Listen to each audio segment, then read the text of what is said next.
Could we be at risk? Today's gonna be a real talk. I mean, life is hard.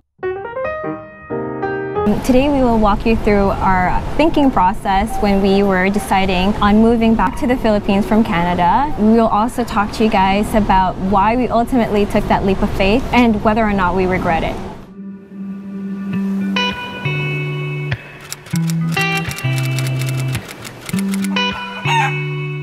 So today we are at San Juan Surf Resort and we are overlooking the water over here.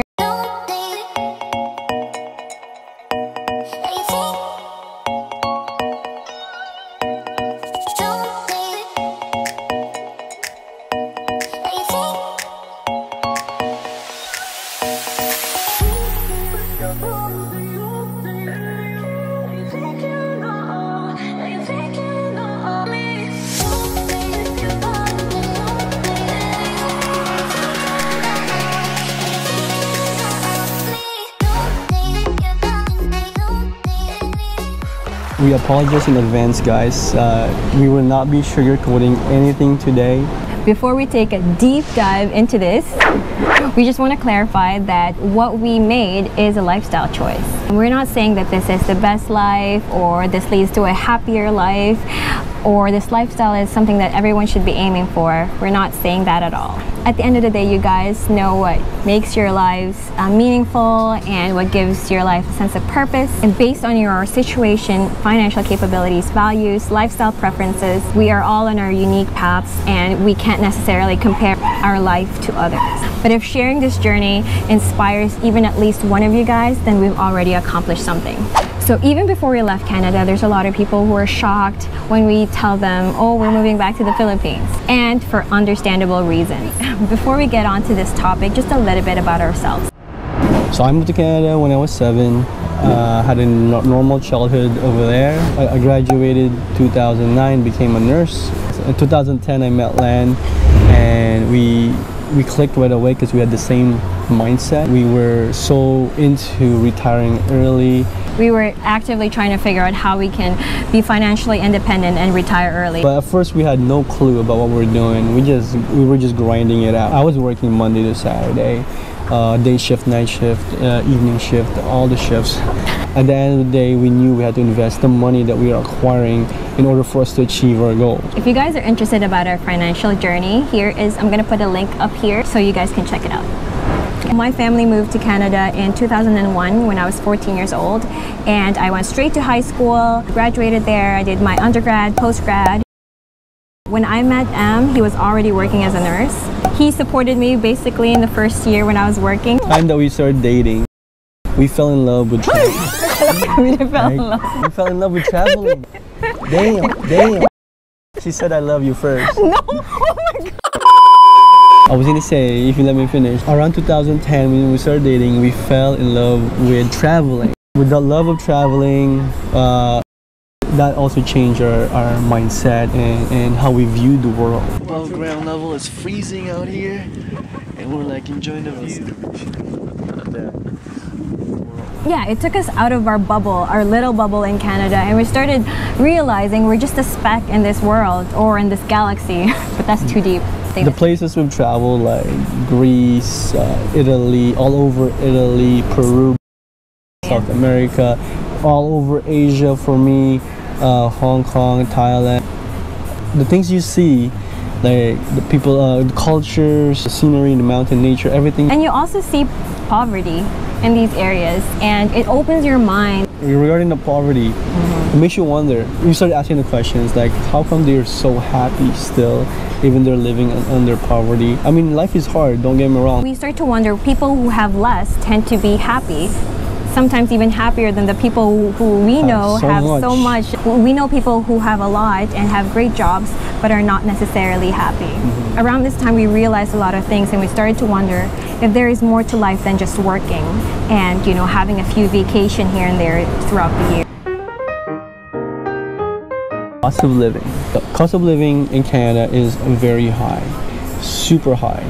So this might be a shocker to a lot of people wanting to go to Canada. Food, internet, phone, gas, mortgage, life insurance, car insurance, property tax, and by the time you get your paycheck, you're pretty much left with very little amount of savings. And that with very little amount of savings, you then get to decide whether or not you save it, or you use it for travel, or you buy something nice for yourself. If you're not earning that much and you have all these bills, it's really hard to save up.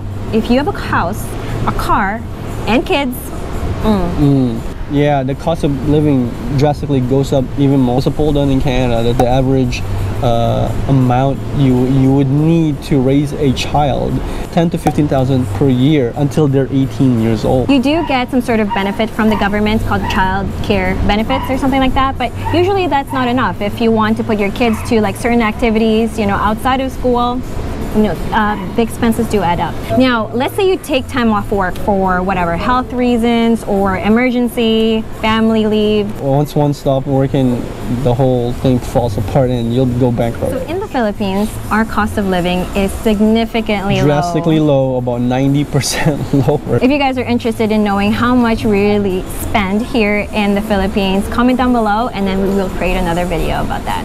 So now that we are living with less, we can afford other things such as a weekend getaway whenever we want, or going out more often. We can afford to live the life that we want because we have less of this stuff that we need to pay for. Education. Canada has a lot of opportunities. So they have both public and private programs. So you can get a proper education in Canada even if you cannot afford it. We have something called OSAP, which is a government-funded educational program that's given to post-secondary candidates. There's a loan for tuition fees, even residence fees. Yeah, it's really helpful for families who cannot afford to send their child to become a doctor, engineer, a rocket scientist, or whatever they want to do. So this program is awesome. And you can also get grants, scholarships. You can do work-study programs. As long as you work hard, be proactive about your education, and work smart, you will be successful. But here's a caveat. Caviar. You have to be able to work almost right away, if not at least 6 months after you graduate, so that you won't accumulate interest on the loan. Yeah, because the government after 6 months will start charging you a huge amount of interest. Well, not that big, but it piles up, especially if you borrow a loan for like 50K to go to school. I had $55,000 worth of loan. So we do know a lot of people who have graduated, borrowed a lot of money from the government, but couldn't find jobs related to their studies. So a lot of people end up taking on debt. And then if you start your life this way, you'll be living like paycheck to paycheck too, right? So you have to make smart decisions when you borrow money from the government. For Sky, in terms of education, I feel like Sky can get a great education here in the Philippines.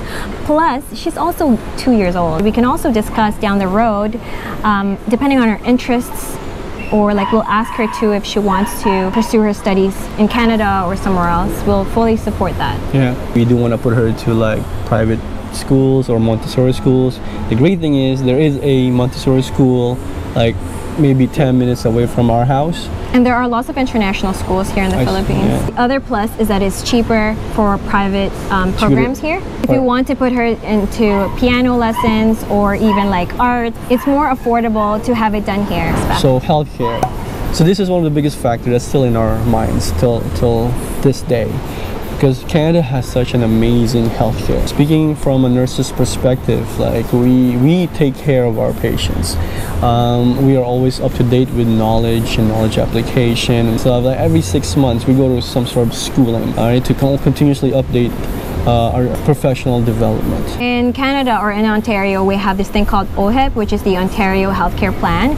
They give you a card, and once you go for doctor's visits, emergency or like hospital stays, or even like surgeries, you just show your card and then you don't have to pay for anything. Emergency services too is great, like police, fire, ambulance. They have an integrated system where it's like if you have an emergency, you know you'll be taken care of. Even though that's the case, we have a great healthcare system in Canada. We also find that in the Western culture, there are a lot more unhealthy food readily available in large quantities and at an affordable price. And that's causing a lot more people to be sick. I worked in a cardiovascular surgery unit, And we are seeing young people in their 40s getting heart attacks, and that shouldn't be happening. Some of these are due to lifestyle choices. Sedentary lifestyle, not eating well. In Canada, it's very expensive to maintain a healthy lifestyle. You know, you have to go to certain grocery stores to get organic food items. Also, gym memberships are expensive. Just to keep up with here, to have a great health, it costs a lot of money. While we don't have the same setup here in the Philippines, we believe that true health lies in your own hands. Take care of your mind, your body, and your spirit. Yeah. Keep yourself physically fit, active, eat the right foods, drink lots of water. Now, other than the, you know, genetic stuff like the congenital conditions, Emergencies. yeah, you know, other than that, we just really have to invest in ourselves. We are saying all this because we are young, we are healthy, and so we can weigh the benefits versus the risk. And if something happens, we can always go back to Canada. Yeah. Speaking of that, okay, so some people are gonna say, oh my gosh, like you're just using taxpayers' money to like use the healthcare system in Canada while you're in the village. We are still paying our taxes in Canada. We pay our property tax because we still have a property there. And you're paying your taxes. Yeah, since I do have a business there, I'm still paying my tax. And since we're dual citizens, we can just go back and forth whenever we want. Public safety, peace and order. This is a huge one. I feel like whenever you go to a different country, even when you're traveling, you always have to be vigilant about your surroundings. You know, as long as you don't put yourself in precarious situations, like, that's a big word, precarious.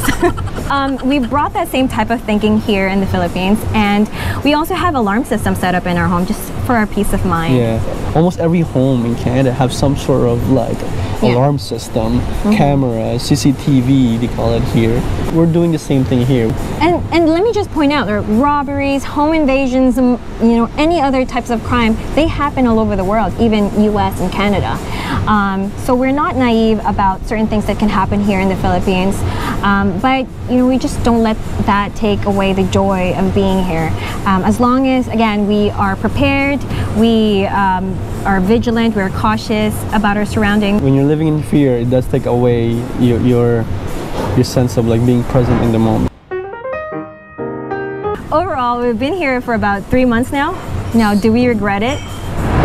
Not even close. The biggest thing that allowed us to take that leap of faith is the fact that we're only here in this world for a limited amount of time. We only get to live this life once. If you were to write your own book, what would your chapters look like in between those books? Just because the American culture or our society tells you to follow a certain path doesn't mean you have to do that. We can choose to follow our own dream. If you like that, you know, American dream, there's actually nothing wrong with it. But we realize that that's not for us. Now, could we be at risk?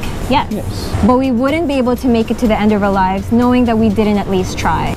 That's why we're able to accept the risk that comes along with moving back home. This is something that we've been planning out for several years now, and really just the last year was the time when we started to take the initial steps. If you have a dream and you can figure out how to make it happen, I think that you should do it. Moving from Canada to the Philippines may not be for everyone, and that's okay. We come from different walks of life, and no two journeys are ever the same. You know your situation best based on your health, family situation, and finances, among other things. At the end of the day, know that it does not really matter where you go. As long as you plan for your future financially, your family is together, healthy and happy, life would be amazing. Sometimes it's us who make it complicated. Thank you guys so much for watching, and we'll see you guys next time. Welcome to Thai. Welcome to Thai. Welcome to